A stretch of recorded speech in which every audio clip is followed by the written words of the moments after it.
मेरी एक गर्लफ्रेंड बनी जो बहुत हॉर्नी थी। हर बात पे डबल मीनिंग आता था उसे। अगर उसको बोलते केला तो वो वही समझती थी। हर चीज पे भाई मैंगो बोल दो तो वो कुछ अलग ही समझ लेती थी। मतलब पता नहीं उसके दिमाग में ना सेक्स ही भरा हुआ था। उसको सक्सेसफुल नहीं सेक्सफुल लाइफ चाहिए थी। हाँ, अचानक से कुछ भी चीज बोल दो उसमें डबल मीनिंग झोंक देती। और उसकी बात करने का भी अंदाज ऐसा होता था ना जैसे कि वो हर इवन फ्रेंड से भी ऐसे बात करती थी तो मुझे लगता था शायद उससे सेट है। और वो एक दिन ऐसे मुझे चलते चलते गलती से टकरा गई थी। वो भी प्यार की भूखी, मैं भी प्यार का भूखा था। दो भूखों का मिलन बहुत खतरनाक होता है। तो ऐसा ही कुछ मिलन हुआ हमारा। हमने एक दूसरे को देखते ही पहचान लिया कि अच्छा तुझे भी। तो हमारा रिलेशन बना, और रिलेशन नहीं वो एक समझौता था, क्योंकि लड़की थी एजुकेटेड और सेटल्ड और तुम्हारा भाई था नल्ला आवारा। मर्द के नाम पे सिर्फ एक ही चीज थी मेरे पास जो उसे चाहिए थी। तो उसने समझौता करा कि देख मुझे तुझसे सिर्फ वही चाहिए और तुझे भी उतना ही मतलब रखना होगा।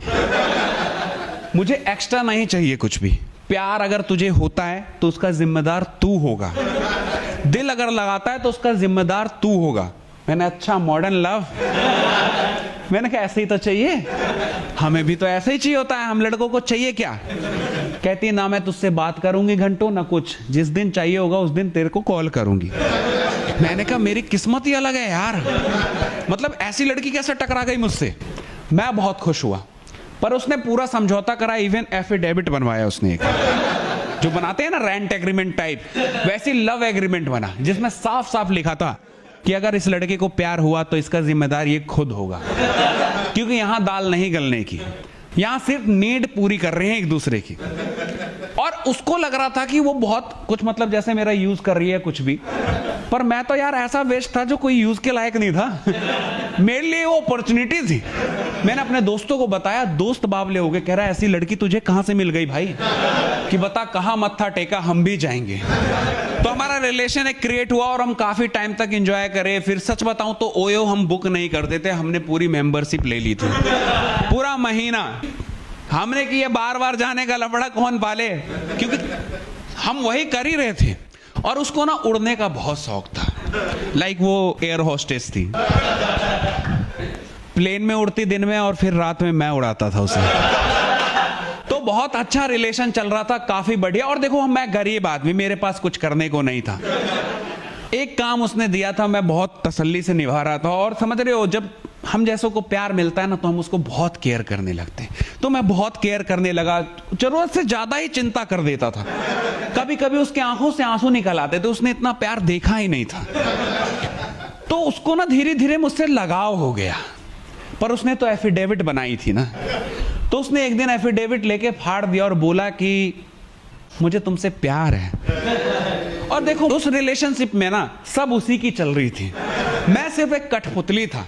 मैंने कहा मैं हर चीज के लिए तैयार हूं यार, मेरी जिंदगी में काम ही क्या है, जब नौकरी ही नहीं है तो तू जो कहेगी वो कर लेंगे, प्यार तो प्यार कर लेते हैं। तो देखो यार मैं गरीब आदमी को कोई काम मिल जाए या कोई प्यार मिल जाए उसकी बहुत कदर करता है। मैं बहुत कदर करने लगा, जरूरत से ज्यादा उसको प्यार दिखाता था, जैसे एकदम समझ रहे हो ना सर पे रखने लगा था उसे। और वो केयर ना उसे समझ नहीं आया, उसने जिंदगी में ऐसा प्यार देखा नहीं था।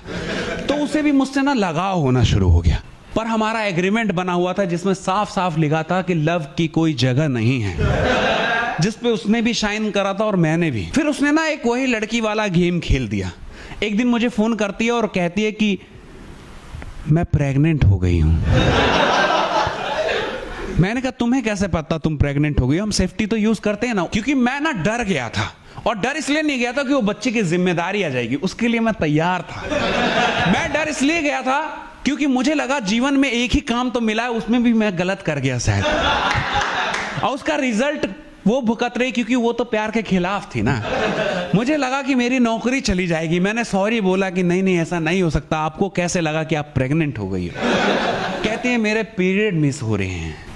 मैंने कहा यार पीरियड है, कोई एम्प्लॉय थोड़ी जो हर बात टाइम पे आ जाए, एक दो दिन जा सकता है इधर उधर। कहती है नहीं नहीं मैं प्रेग्नेंट ही हो गई हूं। फिर मुझे डर हुआ और मैं डर डर के गया मिलने उससे, पर वहां का माहौल ही अलग था। वो एकदम डेट वेट होता है ना, जैसे कैंडल लाइट वगैरह लगा लेते हैं, उस तरीके से। मैंने कहा ये कौन सा पनिशमेंट देने का नया तरीका है, ये मुझे इतना डेकोरेशन में मेरी पिटाई करेगी या क्या, मतलब समझ रहे हो ना। अपने माइंड में तो यही चल रहा था ना, क्योंकि हमें पता है ये मॉडर्न लड़की कहाँ प्यार होगा हमसे, लेकिन वो प्यार में पड़ गई थी हमारे। वो इजहार करने के लिए बुलाई थी कि मैं ऐसे ऐसा तुम्हारे साथ शादी करना चाहती हूँ। और देखो ऐसा नहीं है मेरे पास कुछ करने को नहीं, मैं तो हर चीज करने को तैयार था। वो सब कुछ मेरा झेल रही थी, तो मैंने कहा शादी भी कर लेंगे यार, क्या दिक्कत। मैं बड़ा खुश हुआ अंदर से, पर उसको लगा कि शायद एफिडेविट बनाया है, तो वो बाकी लड़कों की तरह समझ रही थी मुझे कि हाँ ऐसी टाइम पास ही है वो। मैं बड़ा खुश हुआ, मैंने कहा ठीक है बेबी कर लेते हैं शादी। हाँ यार, पर तुम्हें यही बोलने की क्या जरूरत थी कि ओयो गए इसलिए तुम प्रेग्नेंट हो गई। तुम सीधा सीधा बोल देती, कहीं हार्ट अटैक ना आ जाता। मुझे लगा कि मेरी नौकरी गई हाथ से। तो वहां एक हंसी वाला माहौल बन गया और मुझे किस विस करने लगी। और समझ रहे हो ना, एक पहली बार एक प्यार से मैंने उसे ऐसा लगा अपने को किसी को प्यार कर रहा हूं, तो बड़ा सुकून मिला यार। और मैं रेडी था शादी के लिए, तो हमारे डेट डिसाइड ही हुए थे और शादी का वक्त आने ही वाला था कि लड़की ने कॉल करा और बोला कि सॉरी, क्योंकि तुम्हें पता है ना हम लड़कों की औकात उसकी ना जेब से होती है, नौकरी से होती है। उसने कहा मुझे प्यार था तुमसे, पर जिस पायलट से मुझे क्रश था ना, उसने मुझे सामने से प्रपोज कर दिया है। तुम लड़के अच्छे हो पर जेब में नोट नहीं है तुम्हारे। और प्यार से पेट नहीं भरता बाबू, इसलिए पहले कुछ कमा लो, तभी कोई लड़की तुम्हारे साथ जिंदगी बिताएगी। और सच बात है यार, उस दिन मुझे बुरा नहीं लगा। मुझे समझ में आया कि हाँ, सिर्फ प्यार से पेट नहीं भरता, मर्द की पहचान उसके काम से होती है और उसकी औकात उसके जेब में कितने नोट है उससे होती है। तो तब से तुम्हारा भाई गोल पे फोकस करने लगा, होल को भूल चुका।